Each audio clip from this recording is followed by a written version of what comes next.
Initiate the HIV/TB ECHO initiative. And thank you once again for sparing your valuable time in such a difficult medical circumstances also. And before I begin the session, let me request everybody who has joined us that if they are more than one person in the room, then we would request you to wear masks and if possible to sit at a distance of 1.5 meters to 2 meters from each other. And today, before we begin, let's have a poll of attendance. And can I please request everyone to get over with the attendance poll over the next 3 to 4 minutes? So wherever there are more than 2 people in a room, please wear masks and please maintain social distancing.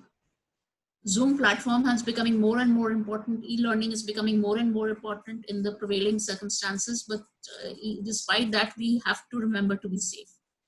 So Ajit, is the poll done? Ma'am, 48% voted. Okay, please can I request everybody to vote? Let's have the poll up for another 2 minutes and after that we would pull it down. I think 2 minutes should be enough now.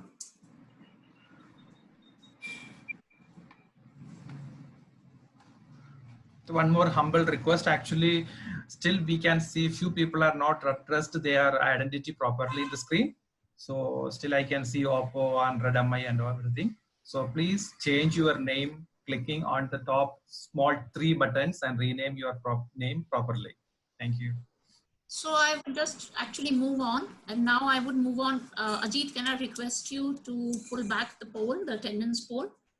And now with this, I would like to move on to today's program. Well, today we are going to talk about a very, very important aspect, which I don't think we have really discussed in this particular series of e-Nishchit clinics. It is about retention of care, retention to care. Are the TB patients or the HIV/TB patients that we are seeing, how many of them are staying with us during TB treatment? And is it easier to keep them during TB treatment? Or is it more difficult to keep them during TB treatment? Or do they default after they finish the TB treatment and when they're only on the ART? So these are some questions that we hear very often from people. Some people feel till the time they are on TB treatment, they are so sick that they stay with you, and once the TB treatment is over, they usually go away, and over the next 3-4 months after completion of TB treatment, they default more. So for this particular thing, we have with us our today's medical specialist, who is Dr. Sudhir Chawla. Dr. Chawla, can I request you to please switch on your video, because as we are not in the same room, I think people would like to see you. Could you just wave, Dr. Chawla?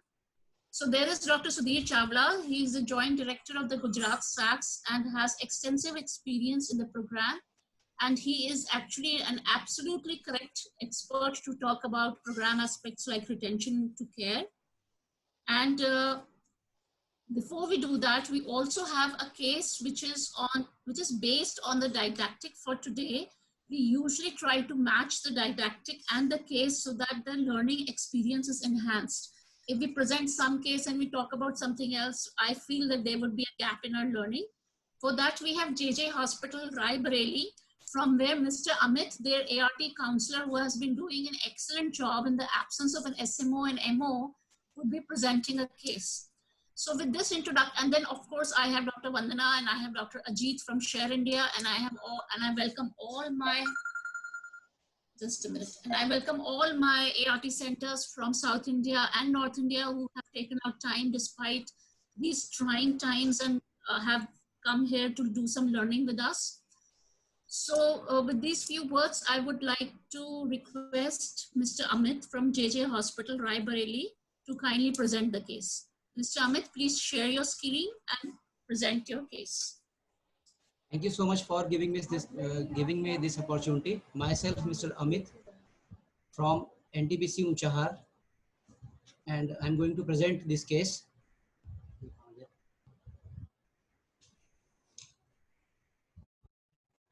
Can you hear me? Yes. Can you hear me, ma'am? Yes, visible. Yes. So I'm going to present this case. Hello. This is a case which is related to retention related issue. Here is a 40-year-old female started on ART on 23rd May 2019. On ADT and 10th of June 19. TB diagnosed through chest X-ray. Physician has been decided for the treatment for this patient is category 1, a case of retention issues in HIV-TB co-infections. तो यहाँ पर ma'am इस case के बारे में ये मैं बताना चाह रहा हूँ कि ये जो केस है रिटेंशन के लिए जिसको हम लोगों ने चूज किया है, इस केस में ये जब पेशेंट हमारे पास में आया था तो इसका एक पास्ट हिस्ट्री था जिसमें कि टीबी इसको पहले नहीं था, और जब ये हमारे पास में आया मई 2019 में, तब इस केस में इसको फीवर, वेट लॉस की शिकायत थी। उसके बाद में डॉक्टर ने डिसाइड किया कि अब इनका हम चेस्ट एक्सरे कराते हैं। चेस्ट एक्सरे कराने के बाद में क्लिनिकली डायग्नोज हुआ टीबी। चूंकि इसका स्पुटम आ नहीं रहा था इसलिए हम इसकी सीबीनेट की जांच के लिए इसे नहीं भेज पाए। उसके बाद में 3 महीने का इनका ट्रीटमेंट चल रहा था ART का, और उसके बाद में ये पेशेंट जो है माइग्रेट हो गया विदाउट इंफॉर्मेशन। ये ऑडिबल नहीं है Himachal. Ani, thank you, Mr. Amit. Thank you very much for your case presentation. Very nicely presented. So I will just summarize it for people from South India who might have had some language barrier to Hindi. So this is a 40-year-old patient. She is a female patient, very low weight, 40 years and only 33 kgs. She came to the ART center, Uchahar, and she was started on, that time it seems she was asymptomatic, and she was directly started on ART on 20th May 2019. Exactly. Right? But after starting ART, about 3 to 4 weeks into ART, the patient started feeling unwell. She developed fever and cough. There was no sputum, so CBNAT or sputum smear was not done. But they did an X-ray, and the X-ray was suggestive of pulmonary TB. So they clinically diagnosed the patient as pulmonary TB, and they started the patient on category 1 ATT 4 FDC on 10/6/2019. That is about 3 or 4 weeks after starting ART. As you can see, the CD4 of the patient is actually very low. The baseline CD4, which was done prior to starting ART, was only 48. And with this clinically diagnosed TB and with the CD4 and with a very low CD4, patient is on ATT and ART. However, after 3 months of ATT, the patient just migrates somewhere else without telling them, and they were not able to really follow up with her. They could not follow up what was the standard of care given. Did she go to that new place? Did she get attached to a TB center? Did she get attached to an ART center? Was her TB treatment continued? Was her ART continued? They do not know. Is that right, Mr. Amit? You don't have any information on her? No, ma'am, exactly. So there is no information on her. Again, as I say, in this case, there is an interesting fact that this patient was first diagnosed as having no symptoms, started on ART, and after starting ART, there is unmasking of TB within 3 to 4 weeks. So this patient actually even developed immune reconstitution syndrome, which is expected when you start somebody with very low CD4 count and you start that person on ART. So these are the details of the case. And before we go on to the didactic, can I request Dr. Vandana to please pull up the pre-test questionnaire on the issue. So today's issue is how to retain PL-HIV who are on both HIV and TB treatment into care. We know these people are doubly at risk of having adverse outcomes. They are doubly at risk of being seriously ill, doubly at risk of dying. And if we are not able to retain them, then what is the whole point of diagnosing? Somebody could say that. So with this thought process, I request you to look through the questions, answer the pre-test questions before we ask our expert for a didactic. So let me read it out. What are the common reasons for low adherence or loss to follow-up among HIV-TB patients? Please select the correct option. Side effect to drugs. Patient is reluctant to take 2 courses of treatment, that is one ARV and the second ATT. Patients are not counseled and they are not told about the importance for adherence. Then patients feel better, they stop taking ATT, or is it all of the above?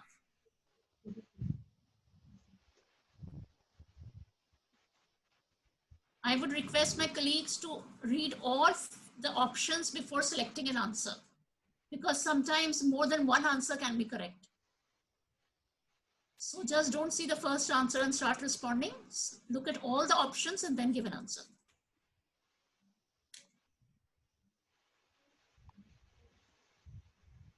So coming to the second question, following a few statements regarding retention of co-infected HIV, most appropriate option. Number one is retention issues are mostly observed during the initial 3 to 6 months of treatment. Number two is it is possible to identify probable LFUs at an early stage. Number three is all ART staff are responsible for maintaining patient adherence. And number last is all of the above. HIV TB patients में कम adherence या loss to follow up की क्या वजह हो सकती है? दवाइयों के साइड इफेक्ट, पेशेंट को 2 तरह की दवाइयां लेने का मन नहीं करता कि ART भी लें और ARB भी लें। पेशेंट की काउंसलिंग में ये नहीं बताया जाता कि अगर दवाई बीच में छोड़ दी तो उससे क्या नुकसान होगा, या पेशेंट जब थोड़ा बेहतर फील करने लगता है, वो थोड़ा ठीक हो जाता है, तो वो बीच में दवाई छोड़ देता है, या ये सारे ही रीजन ठीक है? इनमें से सारे ही रीजन हैं जिसकी वजह से मरीज इलाज छोड़ता है। नंबर सेकंड क्वेश्चन, ऐसा क्या है इनमें जो नीचे दी हुई वाक्याएं लिखी हैं, इसमें से क्या चीज है जो कि रिटेंशन ऑफ केयर और HIV TB पेशेंट्स, मतलब HIV TB पेशेंट्स को हमारे ART सेंटर से केयर में रखने के लिए क्या चीजें सही हैं, क्या नहीं है? रिटेंशन टू केयर जो होता है वो शुरू के 3 से 6 महीने में ही देखा जाता है HIV TB पेशेंट्स में ज्यादातर। दूसरी बात, हम बहुत ही जल्दी पता लगा सकते हैं कि कौन सा मरीज लॉस टू फॉलो अप होगा, हमें शुरू में ही थोड़े इंडिकेटर्स मिल जाते हैं। तीसरी बात, जो पूरा ART स्टाफ है, डॉक्टर से लेके काउंसलर से लेके CCC staff, nurse, pharmacist, lab technician, सारा स्टाफ ही जिम्मेदार है पेशेंट की रिटेंशन के लिए, या सारी ही ऊपर लिखी हुई बातें सही हैं? So I am giving you 1 more minute for completing the poll and then we would move on. 2:17 we will move on. So Mr. Ajit, I would now request you to take down the pre-test questionnaire. People who would have answered have already answered, I think. So I would now like to request Dr. Sudhir Chawla. He is the Joint Director of the Gujarat SACS. And as I told you earlier, he has lots and lots of experience, hands-on experience, field experience, and also a lot of medical knowledge in management of patients of HIV and HIV-TB. He knows all the problems. Being in the Gujarat SACS, it is one of the better, or I should say, one of the very good performing SACS, performing states. He has extensive experience in knowing what goes wrong, why patients do not stay with us, what are the issues, and how they can be tackled. And that is why we requested him to give us this valuable talk on how we can retain patients of HIV-TB in care, in ART centers. How can we improve it? How can we monitor it? So I request him to give his didactic, which is titled, just a minute, sorry. Vandana, could you tell the topic? Yes, it is retention of HIV-TB co-infected patients in the ART services. Services, right, correct. Actually, I'm sitting in a containment zone. I really have very limited resources at my disposal. I've been in a containment zone for the past 3 weeks. Okay. Dr. Sudhir, please. Thank you, madam. So good afternoon, everyone. Before initiating the presentation, I will request just think about the case which was presented. Think about 2 questions apart from the pre-test questions. One is if there are doctors present in the today's discussion, what are the clinical parameters? Clinically, what you want more, or what may be what went wrong, and what additional information you will be required for understanding the gaps in the management of this patient related to HIV and TB both. That is one. And if we talk about the, as per our today's topic, if we talk about the retention, then think about what can be done in this case to prevent what is happened, like patient is lost to follow-up, but we don't have anything, any clue how to track this patient. So what are the possible ways from right from the first day of registration of patient in the center, and when we have identified this patient as a HIV TB co-infected patient, so what are the possible mechanisms to prevent such things to be repeated in future? What can be done to prevent that happen? And then well, from the information provided, is it possible for us to understand, to just have a clue like this patient maybe this patient will go into the lost to follow-up condition? Is there any clue in the information provided, or you want some more information to understand about the parameters and the chances of perception of lost to follow-up or not? So just think about these 2-3 questions, and we will go to the presentation. At the end of presentation, I will ask these questions again. Okay? So, understood? मैं जो बोला हूँ वो बात समझ आई सबको? आपको क्या सोचना है इस प्रेजेंटेशन के टाइम में? 2-3 बातें सोचनी है। अगर आप डॉक्टर हो तो क्लिनिकली इसमें आपको क्या इंफॉर्मेशन और चाहिए ये समझने के लिए कि HIV TB के मैनेजमेंट में कुछ मिसमैनेजमेंट तो नहीं हुआ, अगर हुआ है तो क्या हुआ है, और इसको कैसे डील करना चाहिए था, तो शायद ज्यादा बेटर आउटकम मिलती है हमें। और रिटेंशन में जो अभी लॉस टू फॉलोअप हुआ है पेशेंट, तो ये ना हो उसके लिए हमें क्या करना चाहिए था शुरू से, और अगर किया गया है तो हमें क्या इंफॉर्मेशन चाहिए ये समझने के लिए वास्तव में क्या स्टेप्स लिए गए हैं, और ये चीज दोबारा रिपीट ना हो उसके लिए हमें क्या करना चाहिए, और दूसरे पेशेंट्स में HIV TB कॉन्फेक्टेड पेशेंट्स का ये आउटकम ना है, वो लॉस टू फॉलोअप हो जाए, हम क्लूलेस हो, ऐसी कंडीशन ना हो, उसके लिए हमारे पास हमें क्या करना चाहिए. So these 3 questions we will answer at the end of this presentation. So first we will talk about the clinical thing, HIV TB interaction. So basically we all know that HIV and TB is a lethal combination. TB can accelerate HIV disease progress, as well as HIV can presence of HIV virus can accelerate the development of TB from the just from the having a TB bacteria in the body and then having a full blown disease as a TB. So that can be accelerated. Why? Because the TB in the presence of TB there is a chances of immune activation, then is the chances of HIV multiplication, virus multiplication can increase, and because of this increased multiplication there are development there is a chances of decrease in the CD4 count and then AIDS defining illness development. So the interferons and the lymphocytes which are which are working as our immune system protective system, that get dropped, and because of that there are chances of increase in the viral load and then the development of AIDS. So so what we have to do is first thing is we can prevent HIV. If HIV patient is there, we have to start ART timely so that the CD4 count can remain high and to prevent the TB, and other things also what we can do for prevention of TB, that will come in the later part of the presentation. No, please. Okay. So if we talk about the risk of developing TB in HIV positive and non-HIV positive patients, this is a very old slide, that those who are HIV, those who are not having HIV, the chances of developing TB after getting the bacteria in the body, chances of getting TB disease is 10%. But if they are HIV positive, there are chances of getting full-blown TB 60%. So it's around 60% increase in the developing the tuberculosis as an infection, as a disease, from infection to disease, increased chances of more than 60%. Next, please.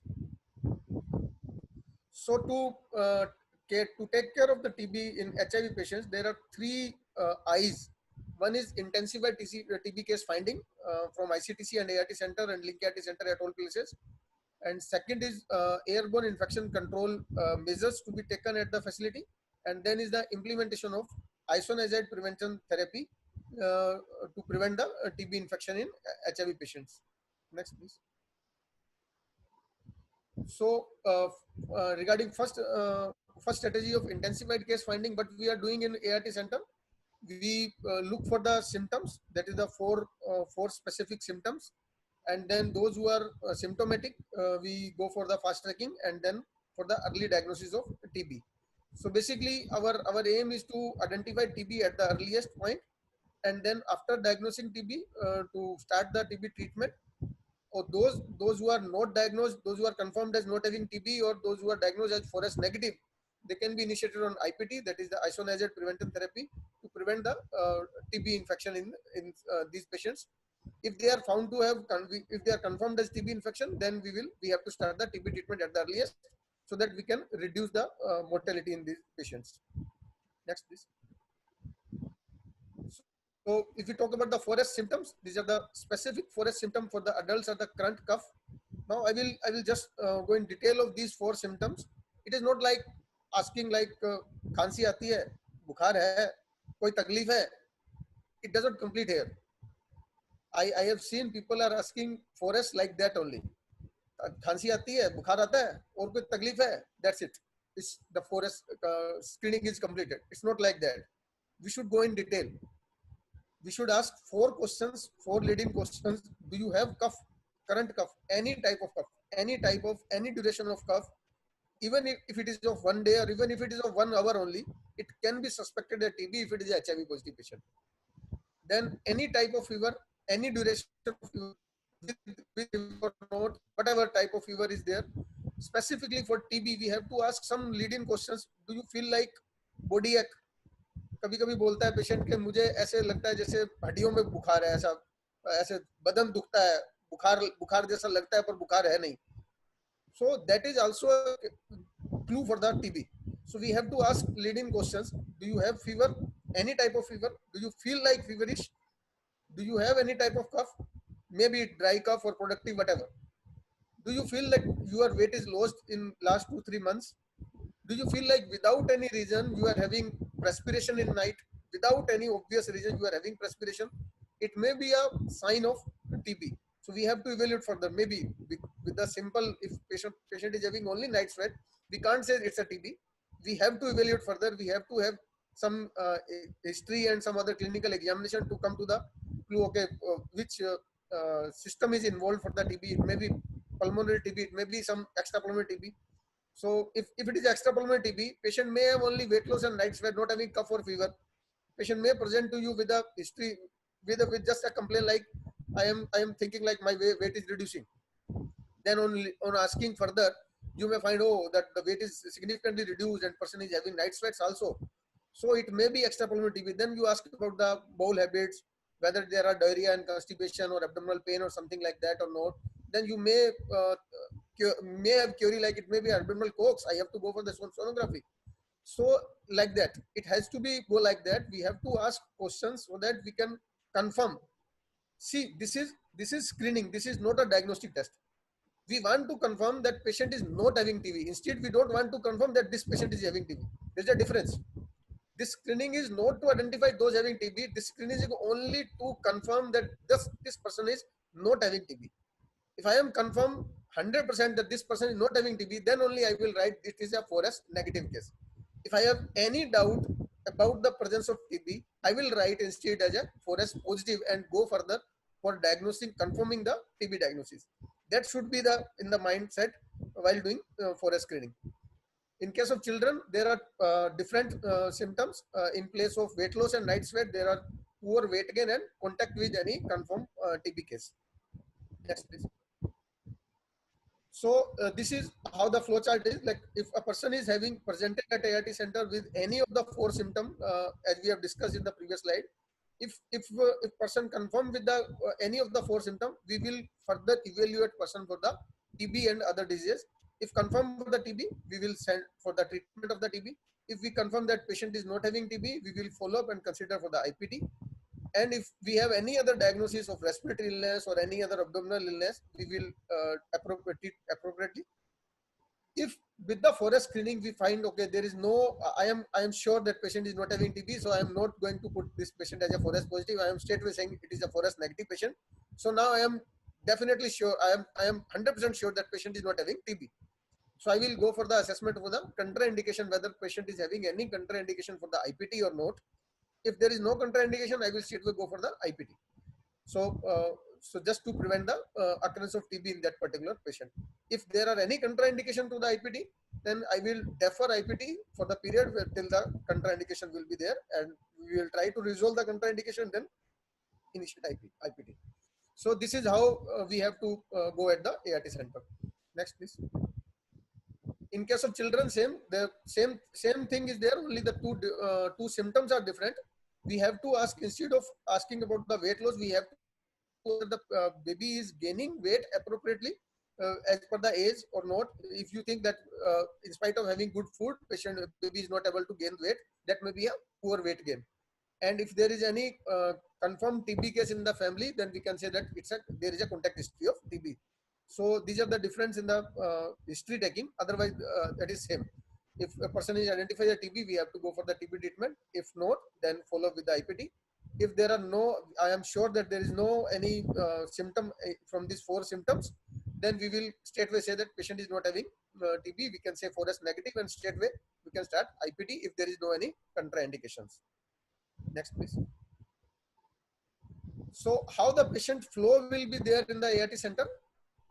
Now, each and every person at ART center should do the 4S screening, right from the care coordinator till the medical officer. Everyone has to do the 4S screening. Even if, like, if we say that it is the primary responsibility of staff nurse, but if patient presented to the counselor should also ask about the 4 symptoms. Maybe not in that detail that is to be asked by the doctor or the staff nurse. Maybe briefly they can ask 4 questions straightway. If there is any doubt, they can put it like 4S positive and send it to the staff nurse for the confirmation, then to the medical officer.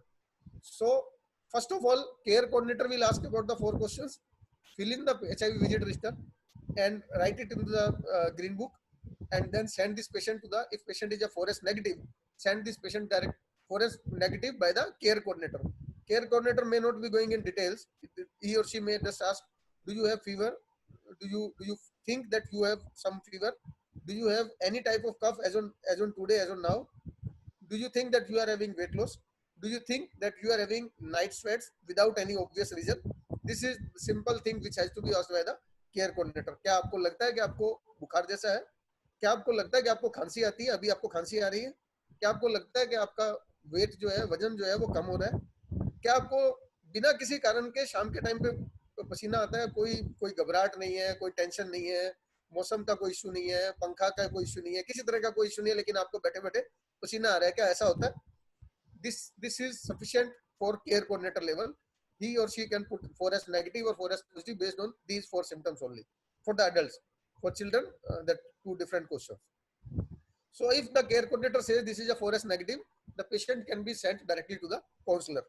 So now at the counselor level, apart from other things, whatever has to be done as per the NACO program at ART center counselor, whatever has to be done, that has to be done by the counselor. Apart from that, they should also ask for the TB course. That 4S screening should be repeated at counselor level. Here at ART center, we can call it as a 3-stage screening. First stage was at care coordinator level. Second stage for 4S negative is at counselor level. Whosoever counselor is there, be it the stable group or unstable group, as per your DSD groupings. But counselor has to ask about the 4S symptoms again, just to confirm that the care coordinator has marked it properly, rightly as a 4S negative or not. If counselor is agreed that okay, the care coordinator has marked it rightly, that it is a 4S negative case, then they can send it to the medical officer for further workup and further thing as per the protocol. But if they find that no, the care coordinator is wrong, it is actually a 4S positive, care coordinator put it wrongly in 4S negative, they can just put it 4S positive and put a remark in the green book why they are thinking of 4S positive. क्या symptom है उसमें? खांसी है, बुखार है, एक detail वो stamp आती है, वो स्टैंप आप ग्रीन बुक में लगा के उसमें टिक मार्क कर दोगे ये कौन सा सिम्टम है इसमें. That's it. Then send this patient to the staff nurse, and then staff nurse will do the further workup and then send to the medical officer. So then from medical officer onward, it will go to the like lab or pharmacist or whatever.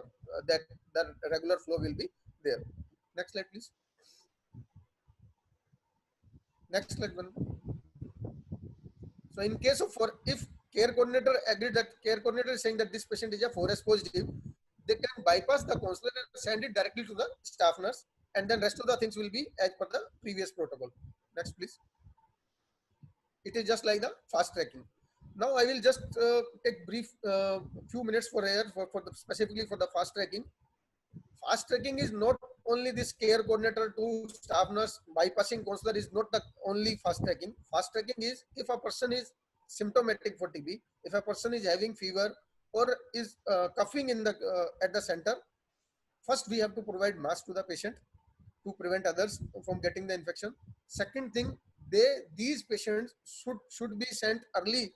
They can skip the queues wherever it is. Counsellor की queue है, medical officer की है, lab की है, pharmacist की है, जहां भी क्यू लगी हुई है पेशेंट्स की, आप ऐसे पेशेंट जो खांसी कर रहे हैं, जिनको फीवर है, जिसको सीसीसी ने 4S पॉजिटिव बोला है, तो उन पेशेंट्स को someone should be there in the waiting area to identify such patients as a 4S positive and fast track them, skipping the queues and send them directly to the concerned place. They can be sent directly to the staff nurse. They can be sent directly to the medical officer in the. They can skip the queues.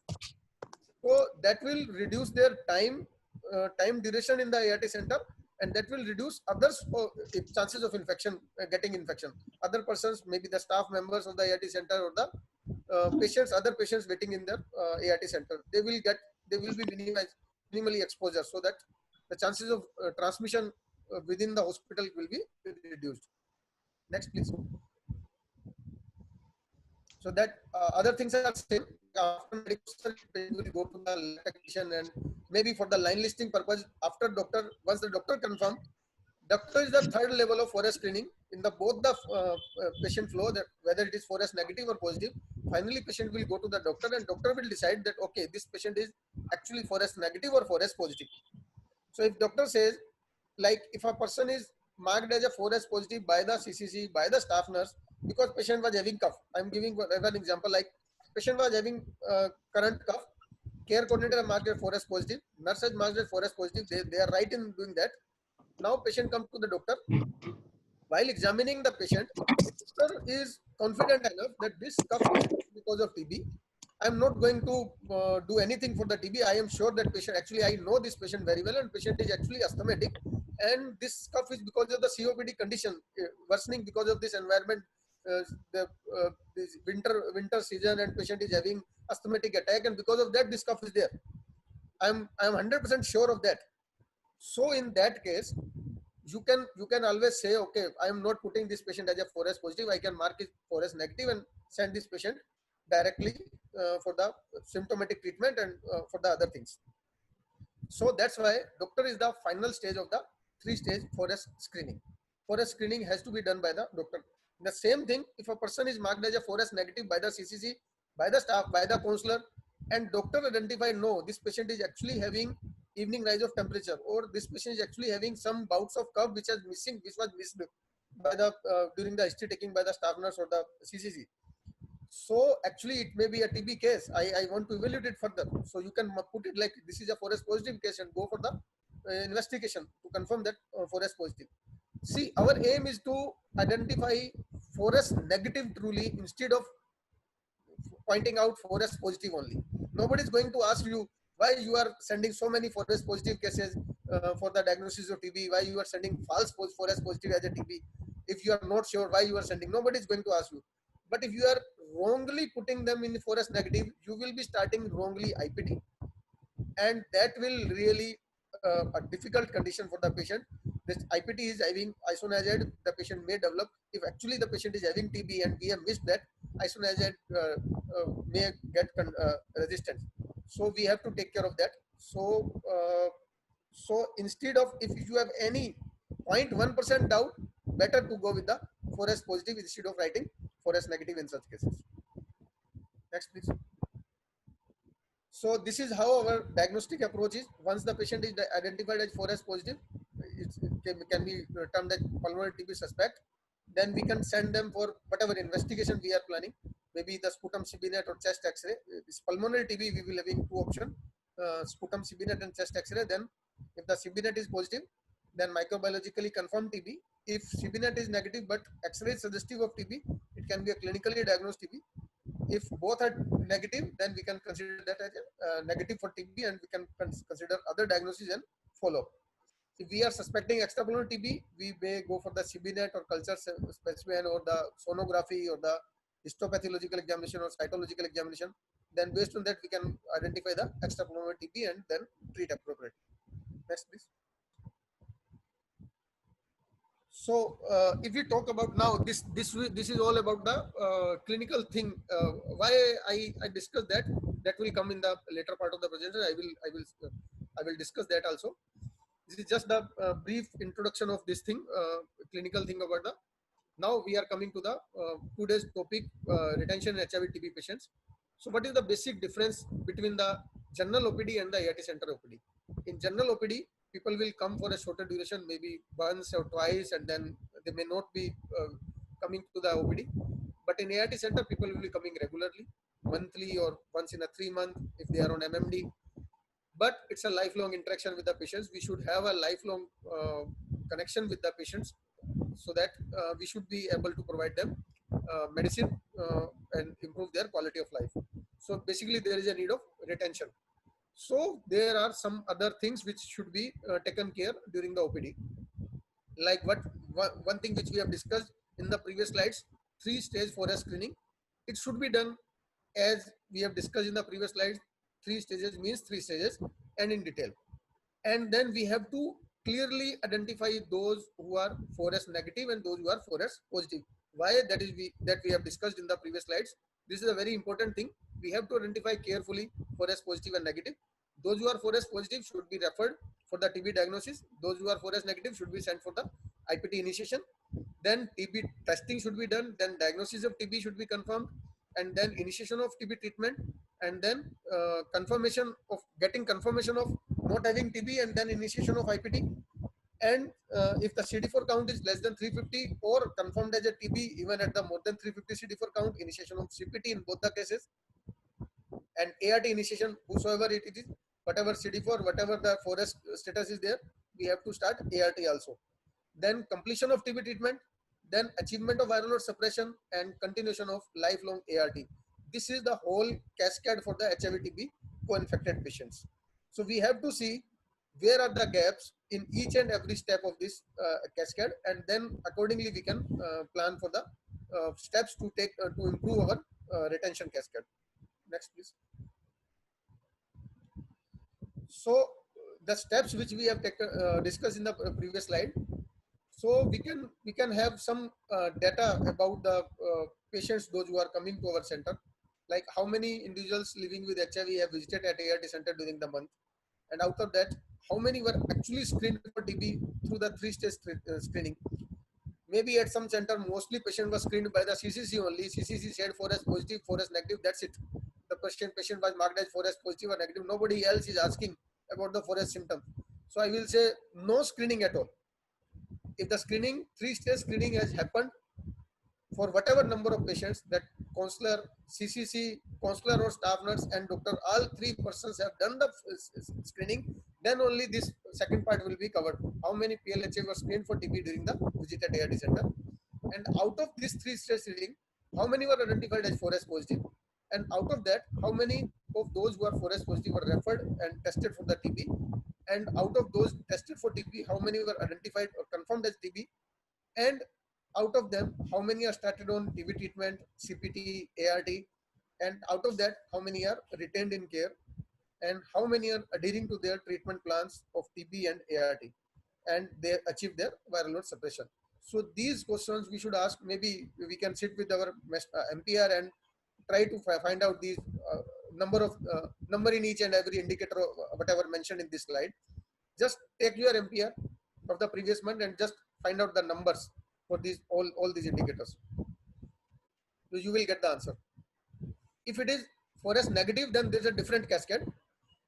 First thing is same. How many visited at ART center during the month? Out of that, how many were screened? That is also the same. The third thing is how many were identified as 4S negative out of those screened by the 3-stage screening.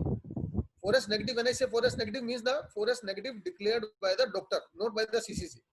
After the 3-stage screening, how many are declared as a 4S negative? And out of those who are declared as 4S negative, or in the previous flow chart, we have seen those who are identified as 4S positive, they were sent for the TB diagnosis. And if the TB was not confirmed, they were stated like not having TB, and we should evaluate for other diagnosis, other clinical diagnosis, and prescribe for other treatments.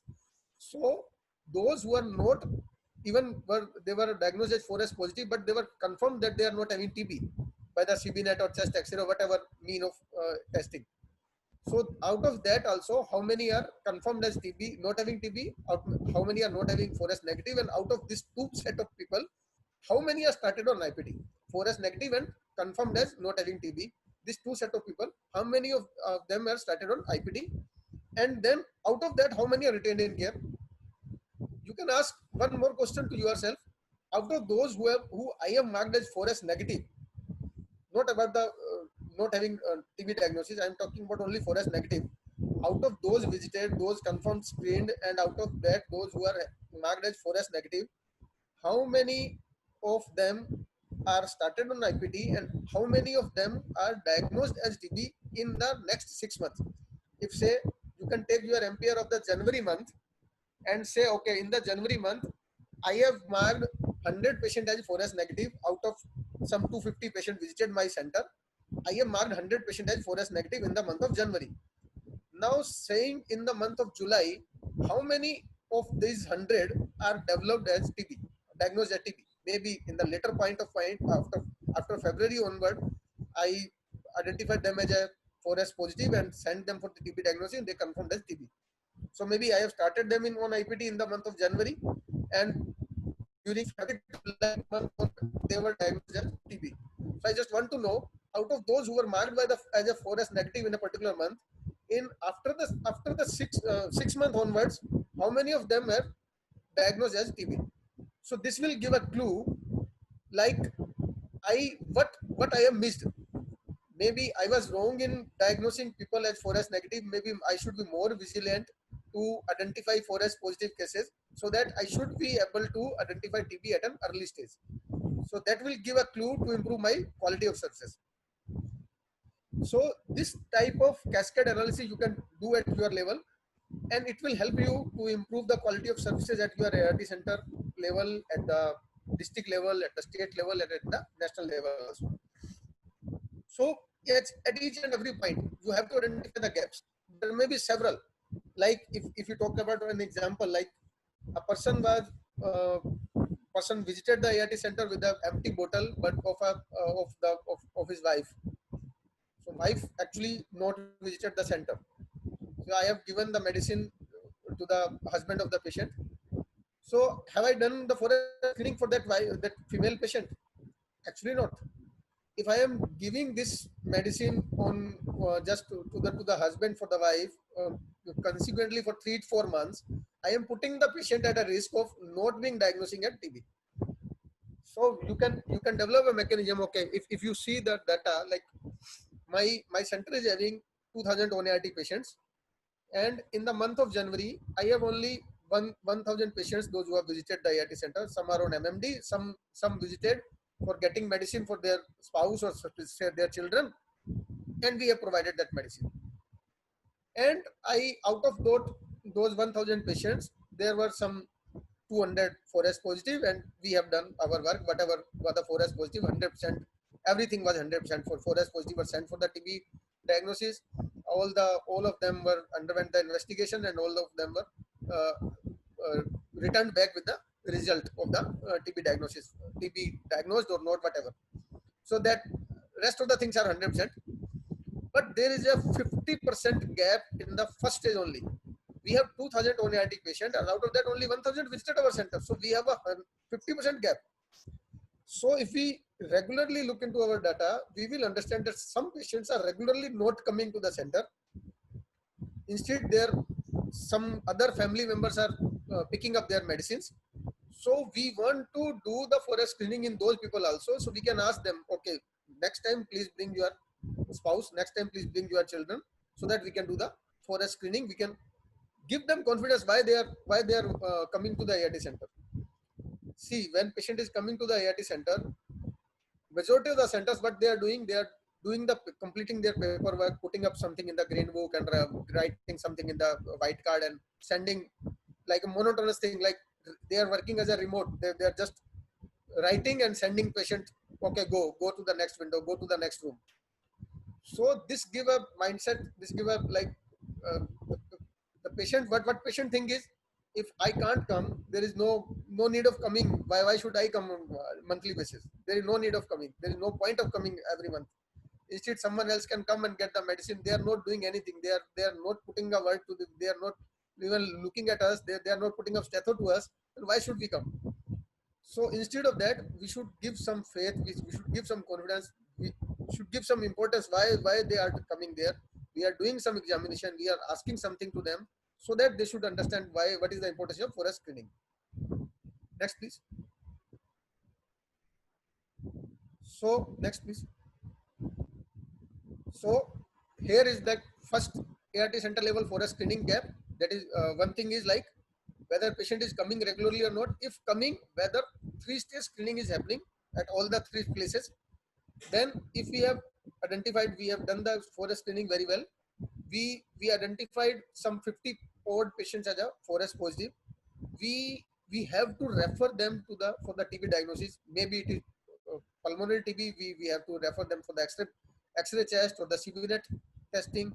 Maybe we are suspecting extrapulmonary TB. We have to refer them for the sonography or something else. So whatever investigation, whatever system we are suspecting, we have to refer these patients. So whether out of those who were identified as forest negative, forest positive, out of them, how many we have actually referred for the TB diagnosis? That we have to look into. If we have not referred 100%, ideally it should be 100%. If we have identified forest 50% as a forest positive, ideally all 50 has to be sent for the some sort of investigation for confirmation of TB. So we have to look for how many were missed for referral. Sometimes TB center is somewhere else in the hospital. It has a distance. CVNet site is at some distance, or the radiology department is having queue, or radiology department is giving like sonography department is giving some appointment system is there. So patient was referred for the sonography but missed because there was some appointment and patient did not turn back. So that may be also the reason. Patient was patient was referred for the chest X-ray. Patient went there, but there was a long queue, and because of some emergency work at home, patient don't want to wait there and just went back. So we missed the investigation. It may happen.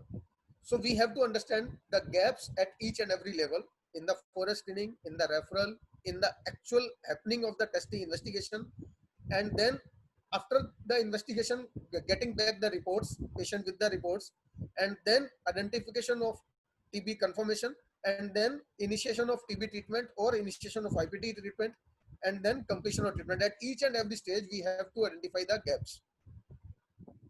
Next, please. Just 1 minute, just a minute, Dr. Sudhir. We have only 8 minutes left for discussion and winding up. तो जितना जल्दी आप बता देंगे तो अच्छा रहेगा. Okay, so I will short it. So basically हम जो बात कर रहे हैं कि हमें हर स्टेज में गैप को आइडेंटिफाई करना चाहिए. नेक्स्ट स्लाइड कर दो प्लीज. सो ये सारे के सारे हम गैप्स मैंने जो लिखे हैं, आप जो हमने स्टेप्स बात करी, उन सब स्टेप्स में in all the steps there may be some gaps like delayed TB diagnosis, delayed in reporting, कि आपका क्यू मैनेजमेंट में गैप है, कुछ सोनोग्राफी में क्यू है, या एक्सरे में गैप है, या टीबी की मेडिसिन अवेलेबल नहीं है, या आईपीटी अवेलेबल नहीं है, टाइमली इनिशिएट नहीं हुई, या people not retained simply, they within 12 months they were transferred out, they missed, they did not turn up. So these are the different gaps which you can identify. Next, please. So other indicator, if you want to further analyze this thing, what are the reasons behind these gaps, you can do the median baseline CD4 analysis, median CD4 count at the time of enrollment. Point of entry wise, you can do the analysis. Okay, patient is coming from indoor or OPD, or some specific group of people, ANCs, KPs, adolescent or children. Then you can identify HIV TB patient, those who are lost to follow-up. Out of that, how many were ANC, how many were KP, how many were adolescent, how many were referred from indoor services, how many were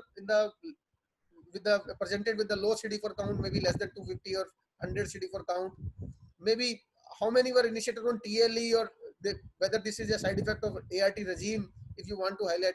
So you can do this breakup with the regime-wise breakup or age group-wise breakup, whether the older age people are lost to follow-up or more, whether the females are more lost to follow up, whether a particular area of people are lost to follow up more. So you can do the analysis at by different indicator like regime wise, age group wise, gender or area of resident. Then those who died HIV TB co-infected, you can do that analysis also to identify that those why they were died, what are the possible reasons in the death. And it may be like ICTC, a particular ICTC patients coming from particular ICTC are prone to loss to follow because that ICTC is far away or the proper information was not provided by the ICTC. So you can do the testing facility wise analysis also. Next, please. So these may be the several reasons, like treatment is complicated. We have to take number of pills or more, TB treatment, CPT, ART, many pills are there. I don't have money to come, maybe alcoholic or maybe don't have time, or maybe like work, home conditions like elder persons are there, the children are there at home, they have to take care of them, then they can come to the hospital, and by the time they reach at hospital, OPD is closed. Or maybe working environment, working timings are not in line with the ART center timing. So there may be several reasons. Next, please. Next slide, please. ART center is far away, or size, pill size is big. I don't want to take this size, this big size pill, or having some nausea, vomiting with the pills. So proper explanation, proper counseling was not done. So that may be the reason. Available drugs were not available. That may be the reason. We have done some sort of analysis in the initial 3-month period. Most of the patients, those who lost to follow, were actually during the initial 3-month period. It means there are a lot of counseling required at the early phase of the treatment. When the ART is just started, in the initial 3 months, we have to do a lot of counseling. And the major reasons were, I am not feeling well, side effects of the ART or the TB medicine, not having money, and just forget the medicine, taking medicine. These were the, because of time is not suitable because of the working condition. And last commonest reason was the status disclosure issue. So these are the 4 or 5 major reasons, and in the initial 3 months, mainly in the initial 3 months. So by this information, can we now be able to identify those who are vulnerable for becoming lost to follow-up just by picking up from the point of entry, or by the baseline CD4, or by the group of people? We can see like in the initial 3-month period, patients are prone to loss to follow-up, or maybe the IDUs are prone to follow-up, or the female sex workers are prone to loss to follow-up. By doing this doing this sort of analysis, we will be able to find out okay, these are the possible reasons at my center. These are the percentage of people, most of the people are lost to follow-up in this particular group of people. So I can say that these are the main reasons for loss to follow-up in my center. Next, please. So by doing that vulnerability analysis, you can be able to identify, okay, these patients are maybe at the higher chances of getting lost to follow-up. I should be more vigilant, more careful while dealing with such cases, doing more counseling, maybe want more and more number of contact numbers and addresses, 2-3 multiple addresses, maybe giving more time for patient for the counseling purpose and this thing. So like if we say in Hindi, okay, by doing this analysis, you will be able to identify them LFU. बहुत पहले से उन कदमों की आड़ जान जाते हैं. Probable LFU, I will be able to identify you at much early stage. So if you are doing, you are vigilant enough, you will be able to identify that, okay, this patient may go in lost to follow. But by identifying that, it is not like that you may be like biased and not providing treatment and not providing close. Instead, they will need much more attention from your side. You should be empathetic. You should try to understand the reasons, their challenges in the personal or social life. They may be a migrant worker. They may be going back and through their home. So they may need some more time, and they may need more understanding about the treatment availability. Sometimes migrants, they are not knowing about the availability of treatment at a place near to their residence. They are just working in your city and they are knowing your ART center, but they don't know where the ART or TB treatment is available near to my home. So that is just simple thing that is to be discussed with them during the counseling session. So we should have a forgiveness factor, discuss with them in detail, and then provide enough information to them so that we can close the gaps. Next, please. So this is about the 90 achievements. For first 90 achievement, we have several mechanisms like community-based testing, self-testing, not yet introduced in the country. It will be there. And then test and treat, everyone has to be started on ART, viral load is expanded. So basically, to prevent loss to follow-up, we should be empathetic. We should try to understand the points from the patient perspective, talk politely, listen. Counselor should be active listener. We should listen to them. We should understand their problems, not punishing for the missing appointment. Instead, we should find out a solution. We should be talking in the non-verbal communication language. We should show our concern to them that we are equally we are there to help them, and we will help them to the extent that their reasons behind the loss to follow-up can be sorted out. Sometimes it is like a blame game, like it was the duty of staff nurse has not done this thing, it was the duty of counselor has not done this thing, doctor was not there, or CCC has not done the proper screening. This should not happen in an ART center. We should work as a team. Each and everyone is responsible. It is the duty not only of the staff nurse. HIV TB patients is not the staff nurse only duty, it is the duty of everyone. It is the duty of CCC, staff nurse, counselor, pharmacist, doctor, everyone. So we should resolve our internal conflicts. Most of the problems related to retention or whatever ART services related problems are because of simple internal conflicts of the ART center staff itself. If staff is working as a team, you will be able to find out the solution, be it the queue at the radiology site, be it the appointment system at the sonography, be it the proper forest screening, whatever problem is there, whatever gaps are there, just because of the resolving of the internal conflicts, coordination, improvement in coordination between the ART center and RNTCP facility, we can be able to solve all these gaps. So just keep your personal egos aside. Don't behave like you have not helped me, so I am not going to help you. So this type of behavior is there that clearly should be avoided. Early follow-up action and improve your results for the retention. These are some examples of the teamwork. If the kids can team up like that, why not the ART center and the RNTCP team can be teamed up? So this is my acknowledgement to all the seniors, all the faculties, those who have helped me to prepare this presentation. And next is, sometimes ART center staff feel that SACS or NACO is not doing.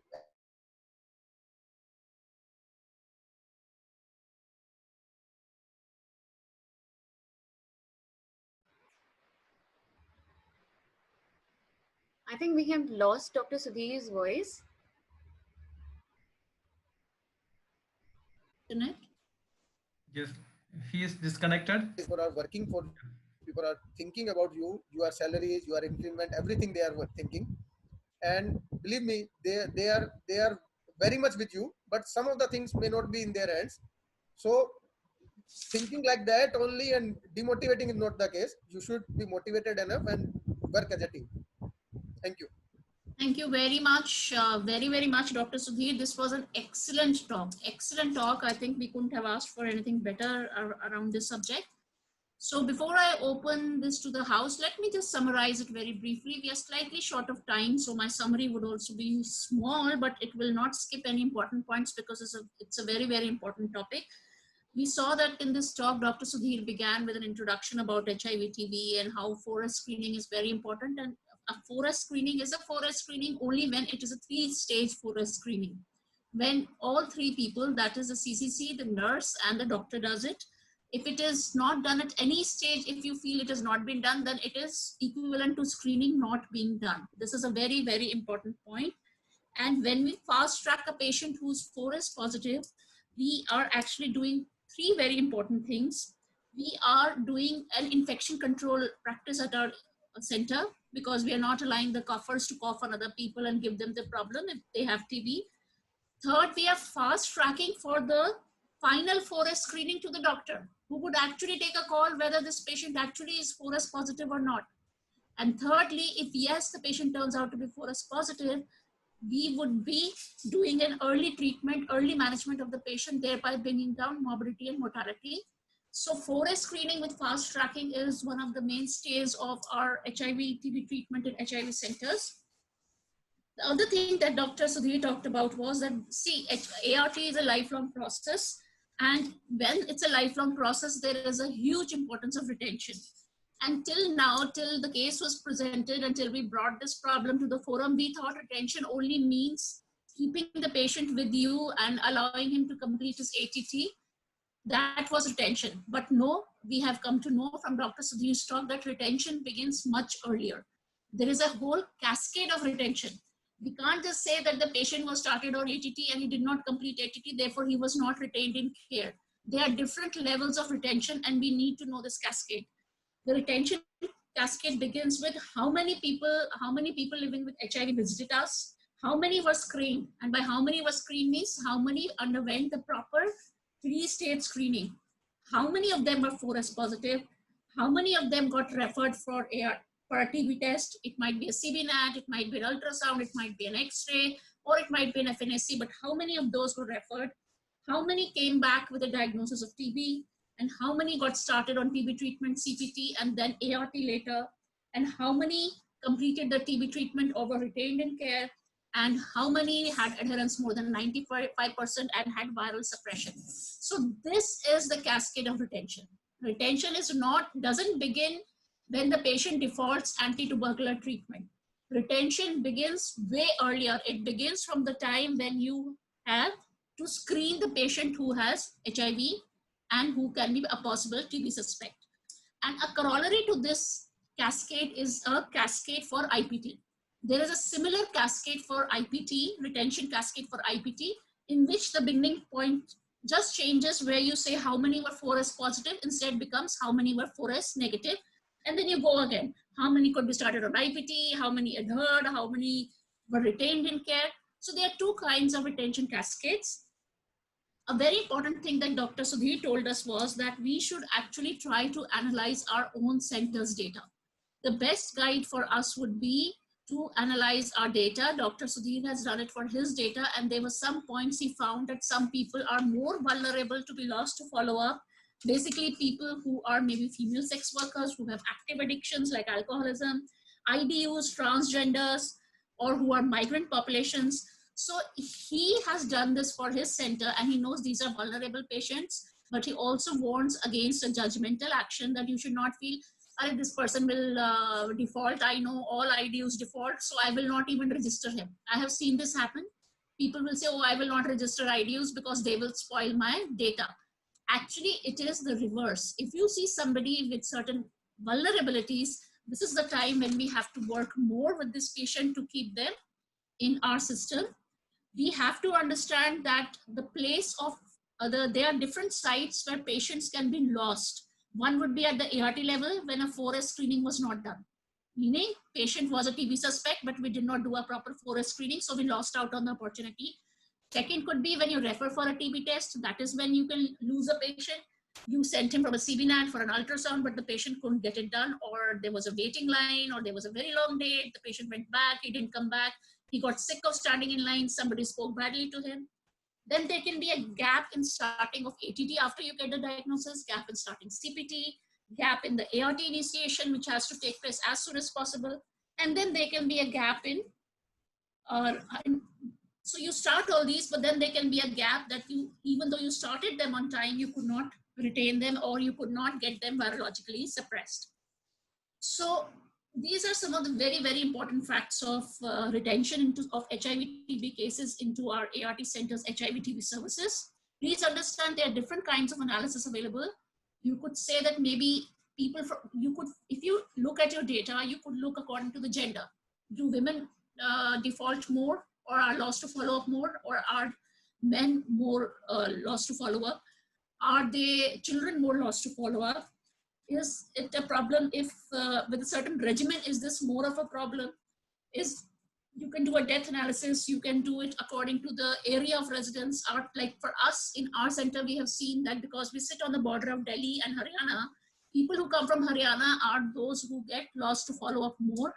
For the simple fact that the patient gets caught between two sacks when it comes to LFU tracking, and also because our person cannot actually go to Haryana, and they come from interior of Haryana, where sometimes phones are not there, so it becomes a big issue for us. So place of residence is a very important thing.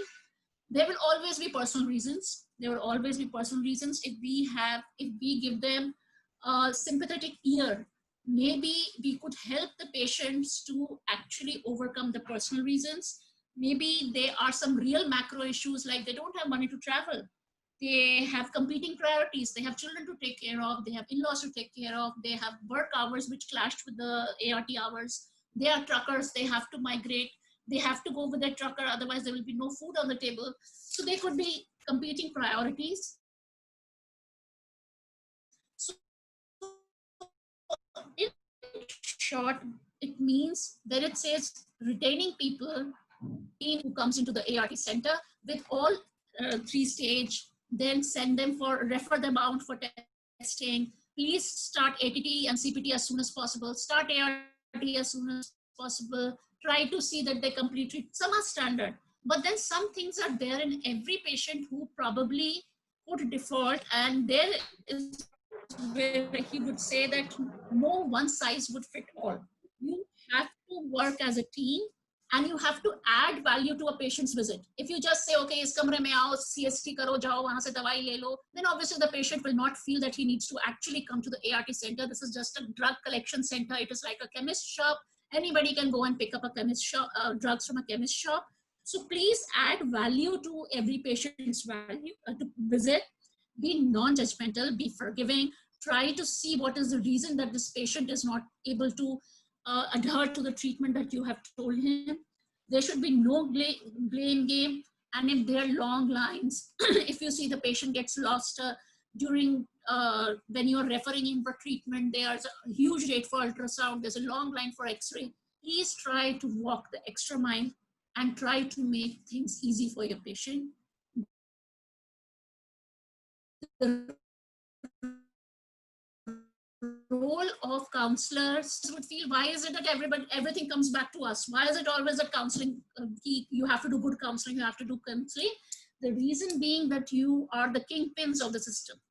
You are the persons who can make or break the retention problem of a system. A patient feels far more comfortable talking to a counselor than he does to a doctor. Secondly, a doctor has to do some sort of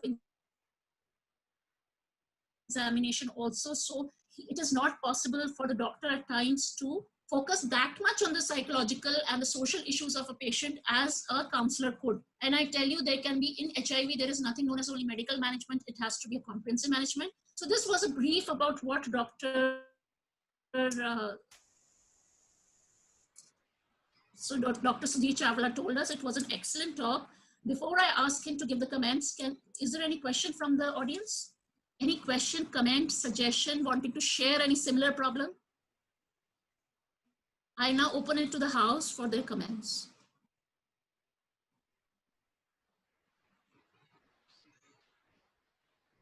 Please take advantage of Dr. Sudhir's presence here and ask all your doubts about adherence, retention, and whatever might be coming into your mind. Mr. Amit, are you satisfied? Do you feel you could have done anything better for this patient or different for this patient? Better is not a correct word. Do you think you could have done anything different for him? I think, ma'am, we can do better because in this case, I find after the presentation that after seeing this patient's card, there is a 20 days gap between ART initiation and ART initiation and her present on TB screening. I think we missed the opportunity to screen her earlier. My question to you, Ajay, basically at ART center, when patient get enrolled, chest X-ray is the baseline investigation. Exactly, sir. So whether that was done at the baseline or not? yes, which is not has been done at the time of enrollment due to So some reasons. that may be a gap, like Exactly. within 20 days, it may not, TB cannot develop within 20 days. Exactly, sir. It may be, there are fair enough chances that actually it was present at the time of registration also, but because the At the X-ray time was of not registration. done, we missed that diagnosis. Exactly. So that may be the take-home message for your institute. We should have a mechanism of doing baseline investigation, compulsory baseline chest X-ray for each and every one, those who are enrolled. Second thing is, as we have discussed in the presentation, the what are the other things, like whether patient was a migrant or not, what was the CD4, and the 3 CD4, there was a 48, then 6 and 3. Whether this is like 6 monthly CD4 or done at shorter interval. Sir, 6 month CD4 is These are applicable. the 6 monthly. It means patient was there for a 1 year with you. No, sir. So there are 3 CD4 count, na? After baseline, 2 more CD4 count No, was sir. provided. Only patient stay only 5 months. So within 5 months, 3 times CD4 done. No, sir. Only one CD4. Only one CD4 has been done. If I can just slightly say, there are 3 columns for CD4, but he has filled only 1 column. It is CD4 1, CD4 2, Okay. CD4 3. Okay. So That's only the one form. CD4 was done. Yeah, 48. So then, Exactly. second thing is, in relation to HIV-TB coordination, there is a mechanism. If a person is diagnosed as TB, after that, some visitor from the RNTCP, that health visitor, has to do the home visit to confirm the address. Whether that was happened in that case. Yes, sir. Exactly happened. But her husband is residing in Delhi at the time of enrollment. And after this, after that time, we are going to continue her treatment, and her husband is not able That to was the accept. second missed opportunity. We were knowing that husband is in Delhi and female is there in our place. So there are chances that she will go back to Delhi or something. No, So sir. we should have No, taken sir. 2 addresses. Sir. We should No, have sir. taken that medicine will be available at Delhi also if you are going to there.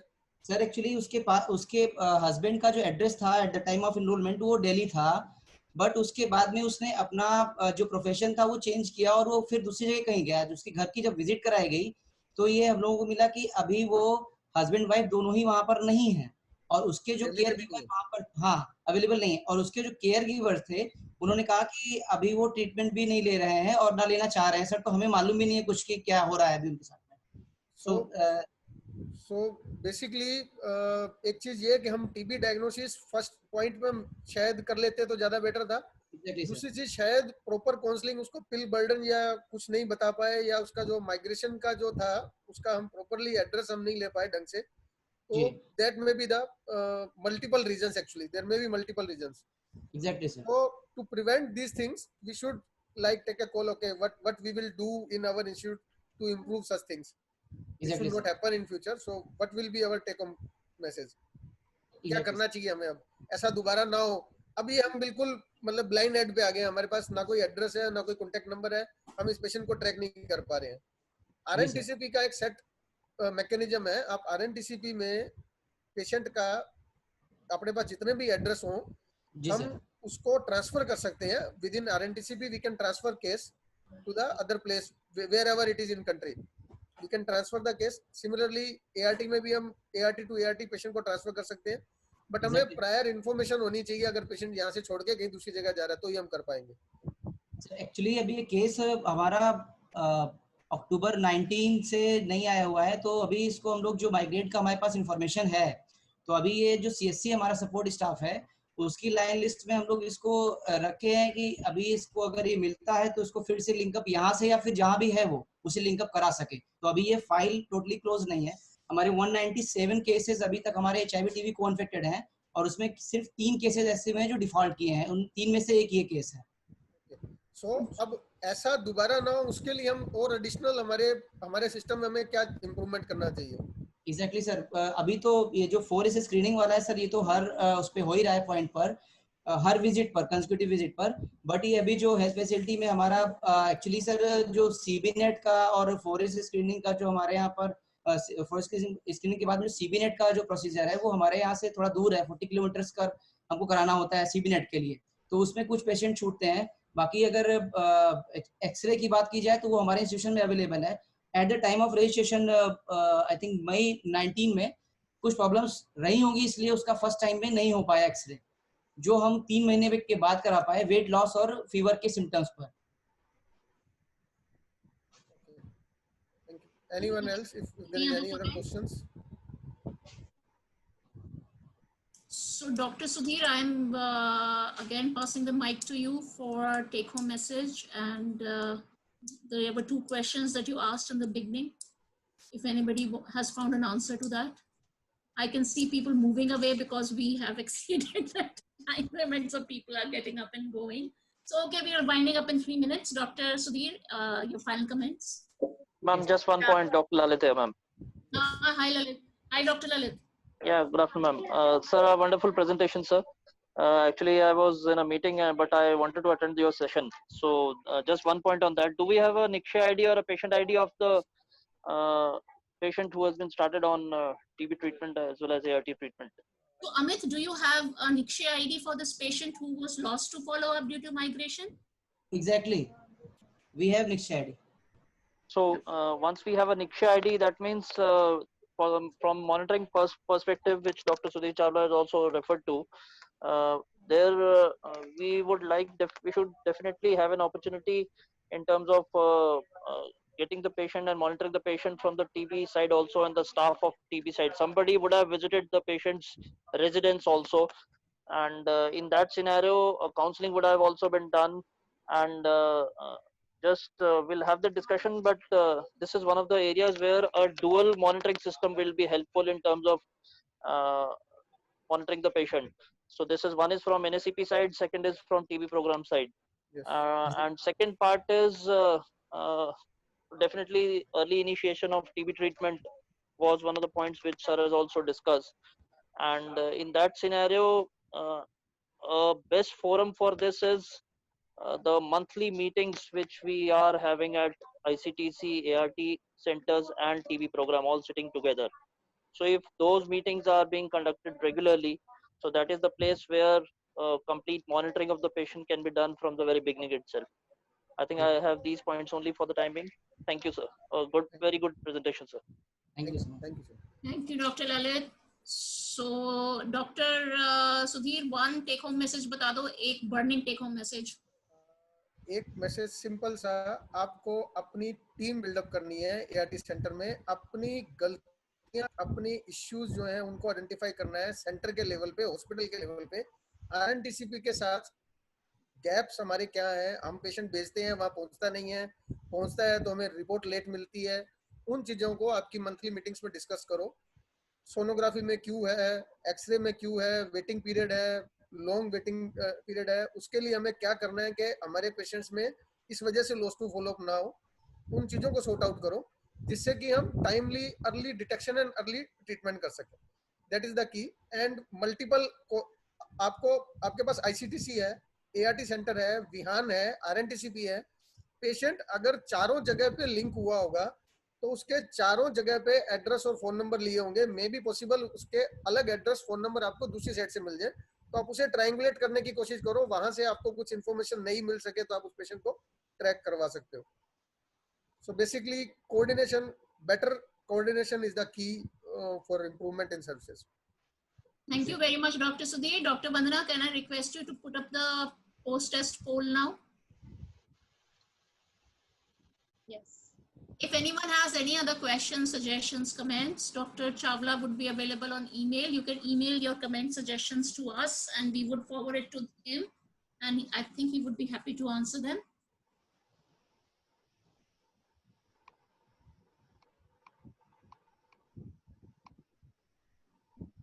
Today we had such an exhaustive and wonderful presentation. I think this is an issue with which the entire national HIV program and the national TB program juggle with the retention.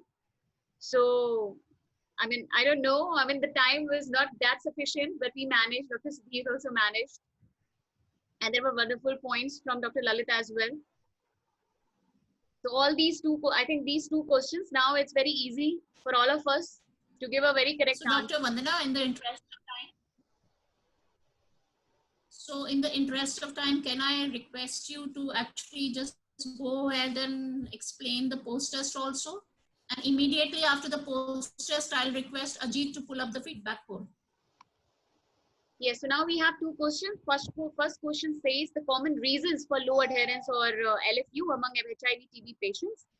And now we know that all these options which are there on the screen, like side effects of drugs, patient reluctance to take both the treatments like ARV and ATT, patients not having good counseling, not counseled, and when patient feels after taking a few days of medicines, ATT, that yes, I'm fine, all these are the reasons, common reasons for him to having the low adherence or being LFU. So the correct answer is the fifth one, that is all above. And the question number 2 says the few statements they have written, we have here for retention of co-infected HIV TB patients. And all these quotation, statements like retention issues mostly observed during initial 3 to 6 months, we have seen in slides, that's true.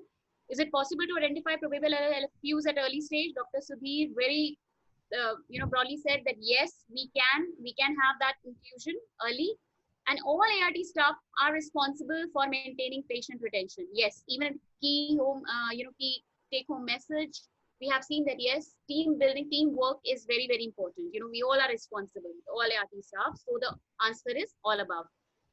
Thank you, Dr. Vandana. Can I request Ajit to pull up the feedback poll?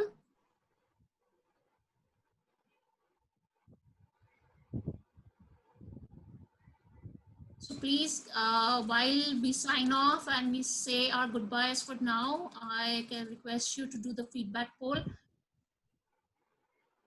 And once again, while the feedback poll is going on, let me please thank Dr. Sudhir Chawla for his excellent talk. Thank you, Vandana. Thank you, Ajit. Thank you, Dr. Lalit.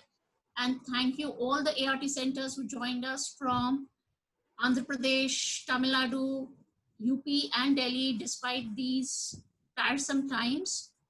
Thank you very much. Thank you. And we will tell you when we have the next meeting. Thank you. Thank you.